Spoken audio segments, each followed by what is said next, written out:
नमस्कार, आपण पाहत आहात ATV न्यूज. पाहुयात आजची बातमी. राजकारणी लोकांच्या सभा म्हटलं तर येणाऱ्या निवडणुका पाहून ते सभा घेत राहतात.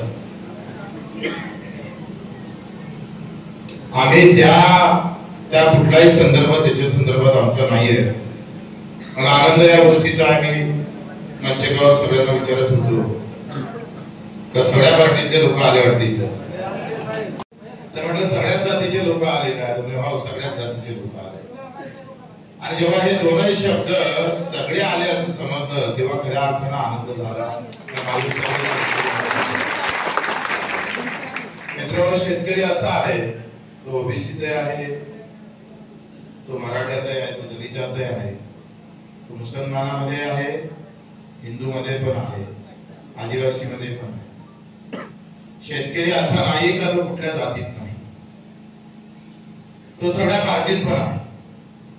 आणि तरी सुद्धा त्याचं मरण अटळ आहे. सगळ्या इकडे आहे तरी तो मरते. आणि हीच खरी तर आमची सगळ्यात मोठी दुर्दैवी गोष्ट. संख्येनं आम्ही जास्त आहोत देशामध्ये, 70% शेतकरी आहे. आपल्या राज्यामध्ये आम्ही 4 ते 5 कोटीवर जातो, त्याच्यापेक्षा 7 कोटीपर्यंत जाणार आहे. आणि मग सगळ्यात मोठा आवाज आमचा जास्त आहे, मतदान आमचं जास्त आहे, मेहनत आमची जास्त आहे, सगळे कष्ट सगळं आमचं जास्त आहे. आमचा धंदा चांगला आहे, एका दाण्याचे 100 दाणे करतो. म्हणजे जगाच्या पाठीवर एकही व्यवसाय असा नाहीये का तो 100 पटीनं त्याची गुणाकारानं वाढतो. जगाच्या पाठीवर एकमेव असा शेतीचा धंदा आहे का एक बी टाकलं का त्याचे 100 दाणे होतं. एवढ्या ताकदीचा व्यवसाय दाम दुप्पट नाही झालं तरी आमची उत्पादन 4-5 जास्त संख्येनं होतं. एका इकडे कारखानदार 100 किलोच्या वस्तू टाकतो, 100 किलोचं लोखंड जर टाकलं तर त्याच्या हाती 80 किलोच्या वस्तू येतात. 20% निघतानाच घाटा होतो. 20% 20 किलो वजन जर निघता जर कमी भेटत असेल वस्तू तर तो घाट्यात राहायला पाहिजे होता. पण दुर्दैव असं आहे का आम्ही 100 पटीनं उत्पादन करत असताना सुद्धा आम्ही घाट्यात काय हा या एका लाईनवर आम्हाला विचार करायचा. मी तुम्हाला भडकवासाठी नाही आलोय. मी तुम्हाला ज्या वेदना आहेत शेतकऱ्याच्या आजूबाजूला रोज एक शेतकरी मरतं. कधी तुमचा नातेवाईक मरतं, कधी तुमच्या बाजूच्या गावचे लोक मरत असतात. पाय घासून बिचारा आमचा भाऊ सुद्धा साथीला येत नाही. माझा शेतकरी म्हणून मी उभा राहत नाही. म्हणून शेवटी तो आम्ही पाहतो एकदम फास्ट जवळ करतो इथं पॉइझन घेऊन मरतोय. ही आमची नामर्दानगी आहे. आम्ही सगळे लोक जातीपातीचे झेंडे घेऊन उभे राहत असताना पार्टी आमच्यासाठी सगळ्यात मोठी आहे. बाप मेला तरी बेहतर, पण माझ्या पार्टीचा नेता जिवंत राहिला पाहिजे या मानसिकतेने माझ्या शेतकऱ्याची आत्महत्या होतोय. ते सांगायला आलो खरं तर तुम्हाला, ते सांगायला आलो. त्याला काही सरकार दोषी नाहीये, आम्ही दोषी आहोत. आमचा नाकारतेपणा दोषी आहे, आमची नामर्दानगी दोषी आहे. आम्ही पेटून उठत नाही, राग येत नाही, संताप येत नाही, कधी कोणाच्या थोबाडीत मागा वाटत नाही. या वृक्षाबरोबर 350 गुन्हे दाखल आहे.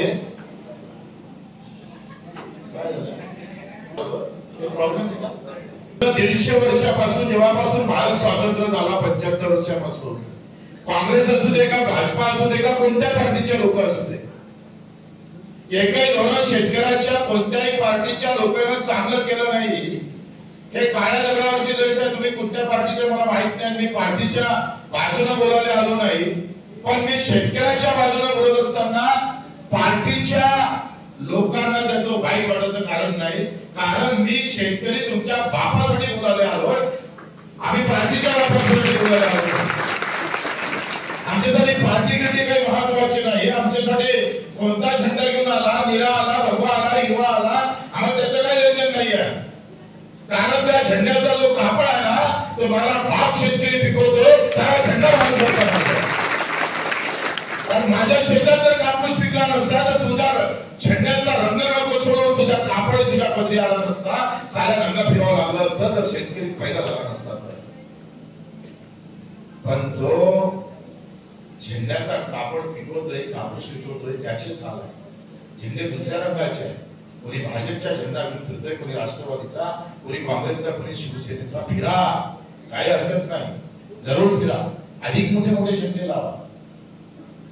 कुठपर्यंत त्याची काही मर्यादा आहे का नाही? मैत्री ताटापर्यंत ठीक आहे, पण मैत्री खिशात घातल्यानंतर नातेवाईक नातं आमचं मान्य आहे, मामा काका मावशी आहे, पण तो काका मावशी तर आमचे हात खिशात घालत असणार, तर आम्ही त्या काका मामाला सांगतोय खबरदार, जरी मायेचा भाऊ असला आणि जर आमच्या कमाईचं खात असत तर तुला एक आपल्याशिवाय राहणार नाही असे म्हणणारे आपण लोक आहे ना, असे म्हणणारे आम्हाला. मग आमच्या मामाला आम्ही वाईट म्हणाले, मागे पुढे पळत नाही, पण माझ्या पार्टीतले नेते मंडळी सगळे मिळून माझ्या शेतकऱ्याला लुटलं आणि तरी झेंडा हाती घेत असत तर आमच्यासारखे हरामखोर औलाद नाही, आमच्यासारखे आम्हीच हरामखोर आहोत. माझ्या बापाचं जे मरण येतं शेतकरी शेतमजुराचं, त्याचं कारण सरकार नाही, तुम्ही आम्ही तुम्ही आहोत सगळे. आला पाहिजे या मानसिकतेत आम्ही सध्या वावरतो. काय आहे जिल्हा परिषदेची तिकीटच वाढले ना, फक्त दुसरं काय आहे आमचं? आम्ही त्या पक्षाची गुलामी का करतोय? तर पंचायत समितीची तिकीट, जिल्हा परिषदची तिकीट नाही तर गावचा सरपंच, मग मरोदेला सगळे गावले. मी सदस्य झालं पाहिजे, आमदार झालं पाहिजे, विषय संपला पाहिजे. अरे 75% आमची संख्या आमदार खासदार नाही, 75% सगळ्या जातीपाती धर्मातले लोक हे शेतकऱ्याची औलाद आहे. साधीची आम्ही तिथं लोकसभेत पाठवली आणि इकडे विधानसभेत पाठवली, बोलत नाही. विधानसभेत आवाज उठत होतोय आणि मागून एका आमदारानं पत्र दिलं, म्हणजे माझ्या मतदारसंघात थोडं बोला. म्हणजे तू का बोलत नाही? तुला बोलायला काय झालं? तर बच्चू भाऊ, माझी पार्टी सत्तेत आहे आणि मी सत्तेच्या विरोधात जर बोललो तर मला तिकीट भेटत नाही. वा, म्हणजे मी त्यांना नंतर बाहेर आल्यावर हे विचारलं, अरे तुला पार्टीचं भय आहे? ज्यानं मत मागलं त्याचं भय संपलं आहे का रे? भय आमचं संपलेलं आहे. हमारा कोई अंकुश नहीं रहा, हमारा कोई प्रभाव नहीं रहा. हम अर्थहीन भी हो गए, अर्थ भी नहीं है, प्रभावहीन भी हो गए. प्रभाव भी नहीं रहेगा तुम्हारा, तुम्हारी कोई औकात नहीं रह गई. रोज मरे कोई परवाह नहीं हमें. एक नेता भी मर जाता तो फिर व्यवस्था बदल जाती है. किसान 10 बार में भी मरता है तो व्यवस्था और बेकार हो जाती है. यह हालत बनाई हमने, काही बदल नाही. राजकारणी लोक ना तुमच्या डोक्यात टाकलेली जात आणि धर्म, तुमच्या डोक्यात टाकलेला पक्ष तो लागून निघत नाही. पाय घासून मरते तरी झेंडा डोक्यातून निघत नाही. या मानसिकतेमुळे आज आमचे बेकार हाल व्हायला लागले. रोज शेतकरी असा आम्ही पाहतो किड्या माकडासारखा मरत आणि तरी सुद्धा आम्ही त्याची खैर ठेवत नाही.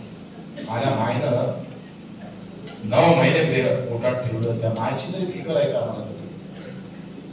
कधी त्याच्यासाठी लढा वाटलं का आम्हाला?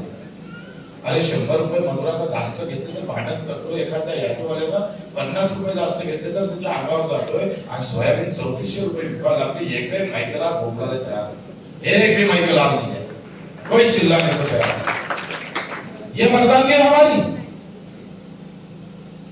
म्हणजे आमचे सोयाबीन जे 5,500 क्विंटल सरकारने खरेदी करायला पाहिजे होतं, ते सोयाबीन आम्हाला 3400 रुपयात विकावं लागलं. काटा मारला तो वेगळा, पैसे उशिरा भेटले ते वेगळं, तरी सुद्धा तुम्हाला संताप आला नाही. कारण काय सांगा? कावर तुम्हाला कळालं नाही? अरे 100 रुपयासाठी थापड मारायला निघता आणि एका क्विंटल मागं 2000चा काटा मारतं, सरकार आम्हाला लुटतं, तरी तुम्ही एकत्र होत का नाही? काय तुमच्यावर असा काय प्रभाव आहे? बाबासाहेबांचं नाव, बाबासाहेबांचा फोटो, शिवाजी महाराजचा फोटो, महात्मा फुलेंचा फोटो, प्रभू रामचंद्राचा फोटो, आणि अवलाद पाहिजे तर डरपोक सारखा भांडायलाच तयार नाही. काय करावं तुम्हाला? आमच्या जर शिक्षण मंत्रीला सांगते का बटन तुमच्या हाती आहे, पण ते मटणावर जात असून तर त्या बटणीचं काय करत? तुझ्या बाबासाहेब आंबेडकरांनी तो तुमच्या हातात आणि बोटाची ताकद दिली ना, ती फार महत्वाची. जर व्यवस्थित वापरली, काय होतंय, मी मुंबईच्या एका नेत्याला भेटायला गेलो आणि तो नेता असा म्हणत होता, तुम्ही या शेतकऱ्यासाठी काय भांडू नका, एक कामाची लोक नाही आहे, तुम्ही उगाच त्यांच्या मागे लागले, तुम्हाला भेटून टाकत, माती मोल करत आणि मेल्यावर काले पण येणार नाही अशी जात आहे ना शेतकऱ्याची. म्हणजे एवढं काय पाहिजे त्यामुळे तुम्ही दिव्यांगाची लढाई लढा, आपण शेतकऱ्याची लढू नका. कारण त्यांनी मला सांगितलं का शरद जोशीने शेतकऱ्यांनाच पाडलं, म्हणून मला करंट आलं. शरद जोशी साहेबांना तिकडली नोकरी सोडली आणि 3 लाखाची 20 वर्ष अगोदर. विदेशातला माणूस, परदेशातला माणूस तुमच्या भारतात आला, महाराष्ट्रात आला, गाव फिरायला लागला, प्रत्येक जिल्ह्यात सभा झाल्या, आंदोलन झाले, 3-4 लोक शेतकरी हजर होत होते. घोडी पार झाला, शेतकरी शरद जोशी साहेब फक्त पापड झाले. आयुष्य सगळं शेतकऱ्यासाठी वाढलं. बायकोनं घरी लक्ष देत नाही म्हणून तुम्हाला आत्महत्या केली बायको.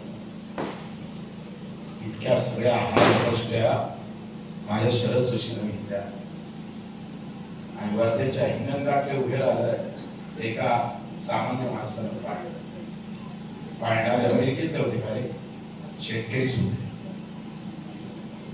शेतकरी म्हणून तुम्ही कधी जगलेच नाही.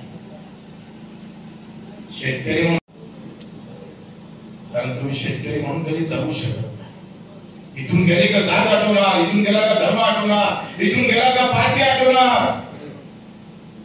आख्याचा फोन आला, आख्याचा फोन आला, त्या पार्टीचा नेता, या पार्टीचा आमदार, त्या पार्टीचा खासदार, एका फोन तुम्ही गायब होता.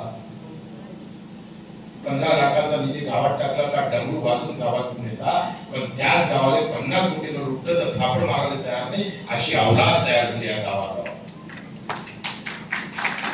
ही दुःखाची गोष्ट आहे.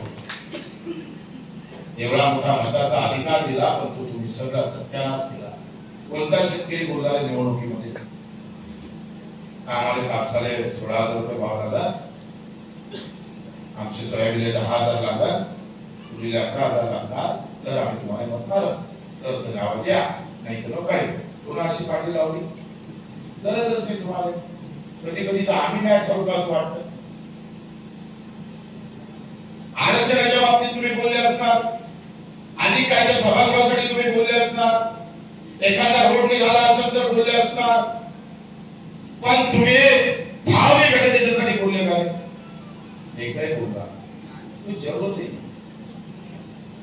ते तर आम्हाला कधी कधी आमचं पाहून झालं म्हणजे आम्हाला जसं वाटतं का मी मला म्हटलं गाडी झालं ते तर आपल्याला मॅच करायचं नाही, हे तर झालंच आहे म्हणजे आपण मॅच करायचं. शेतकरी म्हणून आम्ही कधी मतदानच केलं.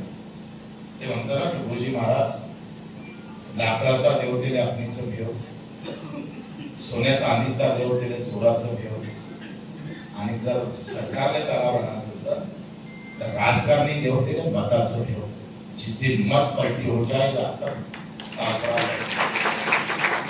तुमचं मत पलटत नाही. तुमचं मत जाते जातीवर, हा इकडे हा इकडे ते बेवड असं तर चालणार आपल्याला, पण आपल्या जातीचं आहे ते प्रश्न शेतकऱ्याचे मांडो का नाही मांडो ते आम्हाला काही करायचं नाही, काही करायचं नाही आम्हाला. आणि आज राजकारणी लोकांना फायदा घेतला का हे सगळे लोक जातीशिवाय आणू शकत नाही. बेवडा असला तरी जातीवर मारल्याशिवाय बोंगा इतना भी चिल्लाए लेकिन आप तो जाएंगे भाई, मर जाए या कट जाए कोई पता नहीं. राजकारण लोकांना जर राजकारण सोपं करायचं असेल तर रंगाचं झेंड्याचं राजकारण करावं लागेल, नाही तर धर्माचं कटेंगे तो कटेंगे. आता कोण कटे? आता कटलं कोणी कटलंच नाही. अरे कटलं कोणी? अरे आता कोण कटला? मोदी साहेब एक ड्रमनं धमक दिली, ए मोदीजी फोन केला आणि मोदीजी ने म्हटलं ट्रम्प साहब क्या ऐसा हो गया? अरे वो जो कपास पर 11% आयात कर लगा है ना, वो निकालना पड़ता है. अरे क्यों? अरे मेरे अमेरिकी जो किसान है, कापूस उत्पादक किसान है, वो मर रहा है, उसको कुछ कोई दवा नहीं है। और आप भारत में जब तक कपास नहीं देते हो तब तक मेरा किसान बच नहीं सकता। मोदी जी आपको लेना पड़ेगा। मोदी जी रात को 2 लाख 19 साल रहे मांगा था, अपनी तो चप्पल की छाती है, अब कैसा करेंगे? ब्रह्म दूसरा भ्रम देते क्या नहीं लेते? 11% आहे तर कमी केलं, 11% कापसावर आणि आता 25 लाख टन गाठी आपण आणलेल्या आहेत, अजून 100 लाख टन काय तुमच्या कापसाचे भाव भेटेल असं म्हणतात? नाही, भाजपवाल्यांना भेटत, बाकीच्यांना नाही भेटत। ते जो सरकार आहे ना, वाह, जय श्रीराम। ह्या जो आयात शुल्क कमी केला 11%, त्याच्यामुळे कापसाचे भाव पडत का वाढत? कोणालाच माहित नाही वाटत। अरे वाढत का कमी होऊन का वाढत? कोणी गुमवलं का? हे मीडियावाले दाखवते का? हे चांगले आहे, हे लहान लहान मीडियावाले आहे, जे टीव्ही नाही, हे जे वरचे आहे ना, याचा मालक तुम्हाला माहित नाही। अर्धे तो अदानी अंबानी खपले आहे, गेले आहे। हे आधी काय कॅमेरा लाव, अर्धा दाखव, हे जर पुरा पाठवलं तर त्याची एवढी बातमी दाखवत तुमच्या हाती राहिलं काय? 11% आयात कमी केला आणि काय भावानं कापूस घेतला भारत सरकारनं अमेरिकेतल्या शेतकऱ्याचा? माहिती काय कोणाला? 17,000 रुपये किंमत। अमेरिकेतल्या कापसाला कापूस उत्पादक शेतकऱ्याला भाव भेटला 17,000 रुपये क्विंटल। तुम्हाला काय भाव भेटला? 18,000।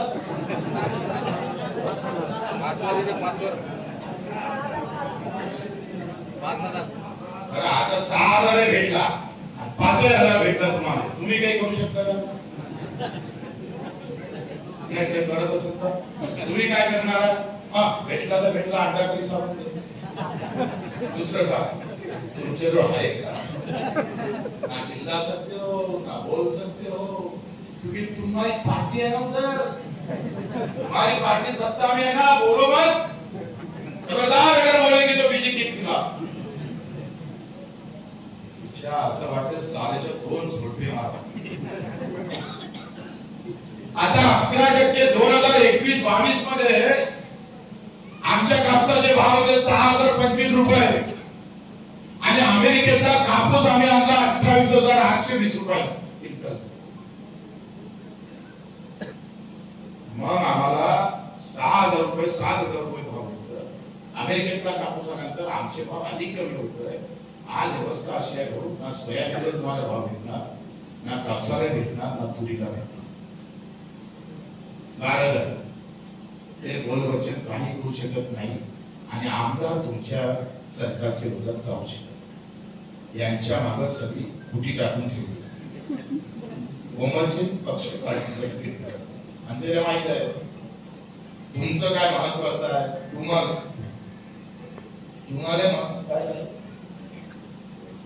काय महत्वाचं आहे? तुम्हाला महत्वाचं, त्या आमदाराला महत्वाचं काय वाटतं? पार्टीची भेटली का निवडून आल्याशिवाय तुम्हाला काही तुमचं काही महत्व आहे का? आमदाराचं काहीच महत्व नाही। तुम्ही काही बॅनर लावता का? गाव तुमचं कोण आमदार आहे इथं?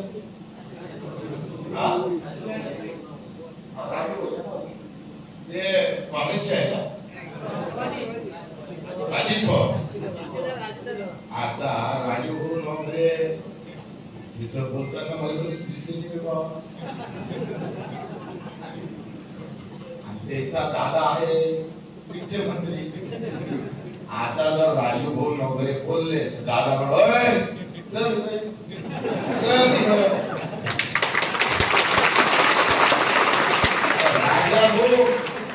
शक्ती ढुंगा घालून यायचा इकडे येणार का नाही? आजी दादाच्या समोर कोणी टिकते का? दादाची दादागिरी शेतकऱ्यासाठी आहे का स्वतःसाठी आहे? तुमच्यासाठी काय करणार? बरोबर आहे की नाही? हे सगळं देशापेक्षा हे आम्ही बोलायचं सवाल, कारण आमची कोणती पार्टी होती? हम किसके गुलाम नहीं थे, नेताओं के। हम नेता और दिल्ली और मुंबई के गुलाम नहीं है, हम आपके गुलाम। आप अगर बोलेंगे तो आप अगर बोलेंगे बैठ जाओ तो बैठ जाएंगे। हम इस नेताओं के गुलाम नहीं है। इनको तो चीर फाड़ के रख देगा बच्चों को, चीर फाड़ के रख देगा। हे सगळे साले आम्ही पाहिजे गुलामाची औलाद पाठवली। मला त्या गावकरी घेऊन काही विरोध करायचा नाही, आपण हे सगळ्या पार्टीचे जे काय असेल ते प्रश्न माझ्या बापाचा आहे, बोलावं लागलं। आला टाइम त्या पार्टीला सांगावं लागलं, सर आमच्या कापसाला भाव भेटला नाही, आमची जर कर्जमाफी झाली नाही तर दादा एक चुरी केली तुमची आमदारची, मग न बोलून आम्ही डोक्यावरून नाचू,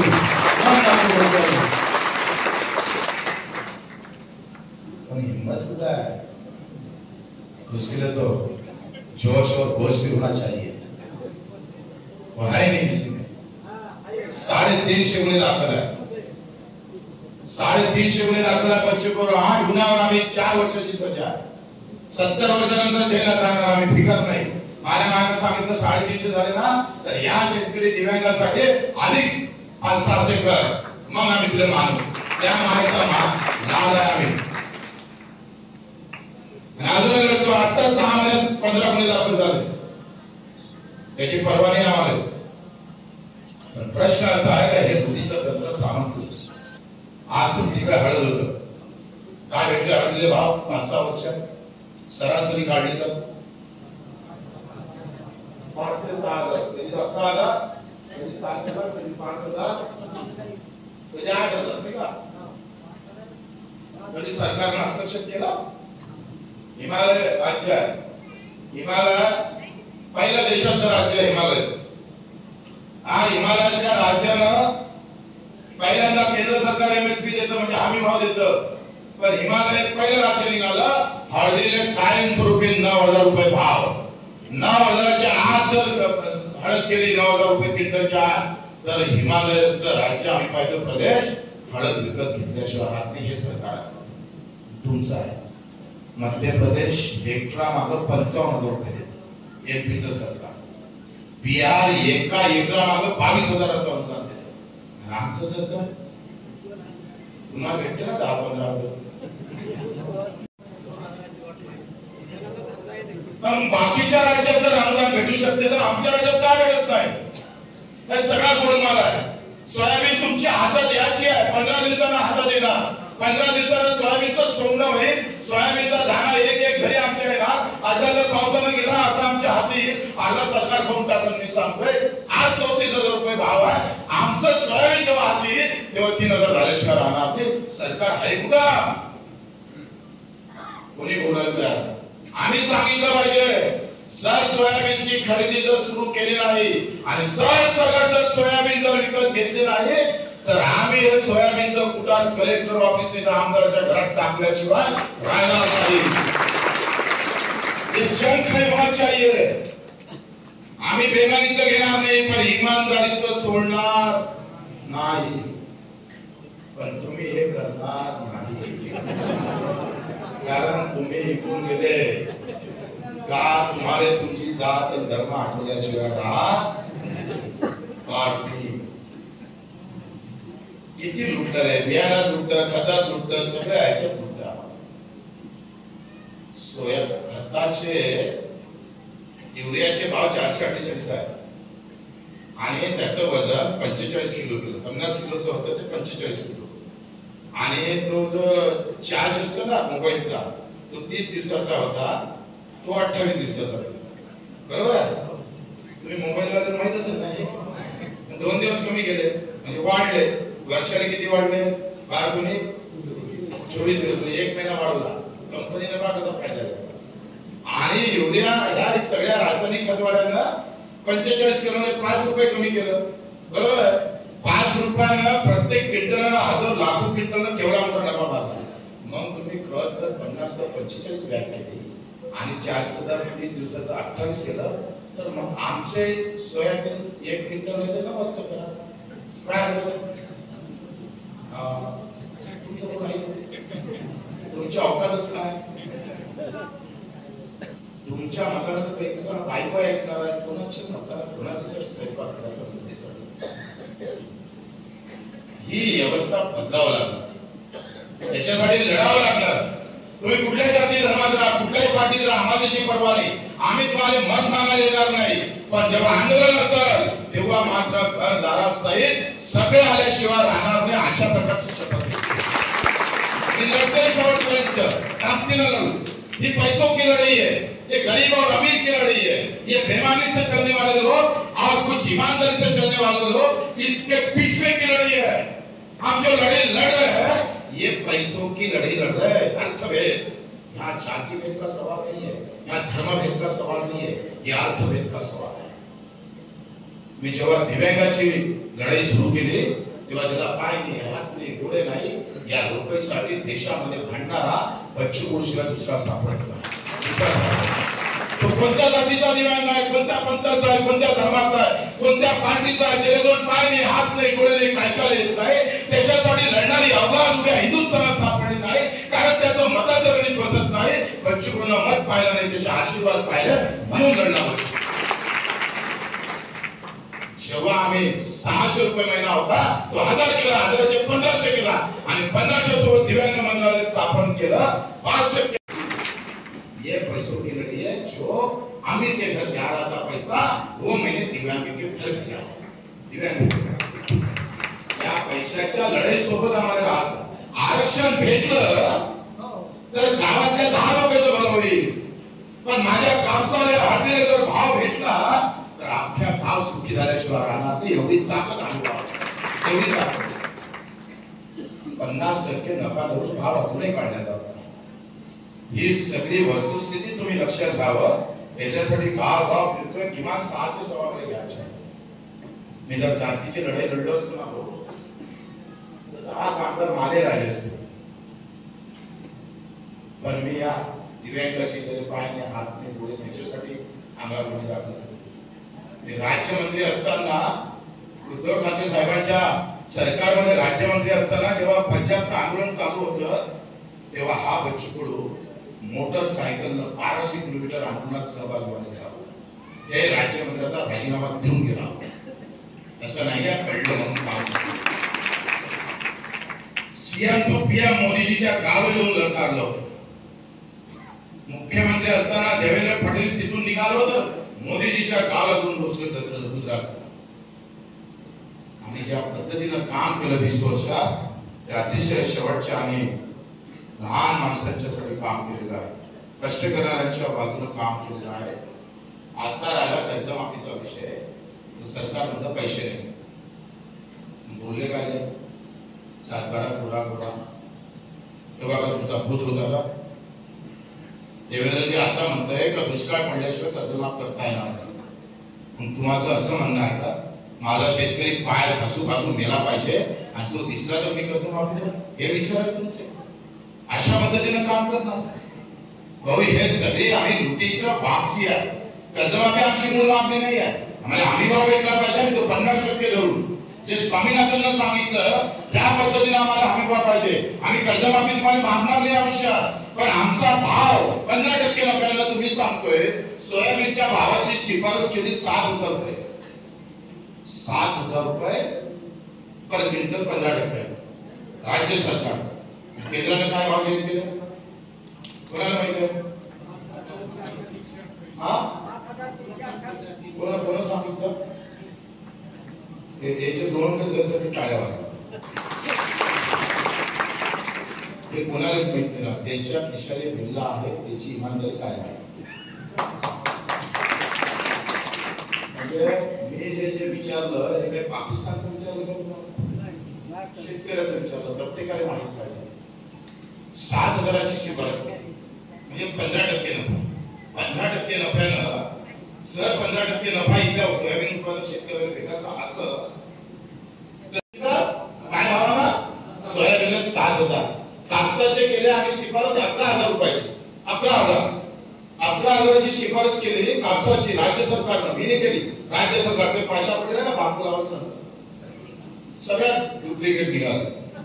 ते 11,000 रुपयाची शिफारस केली. राज्य सरकारनं भाव किती केले?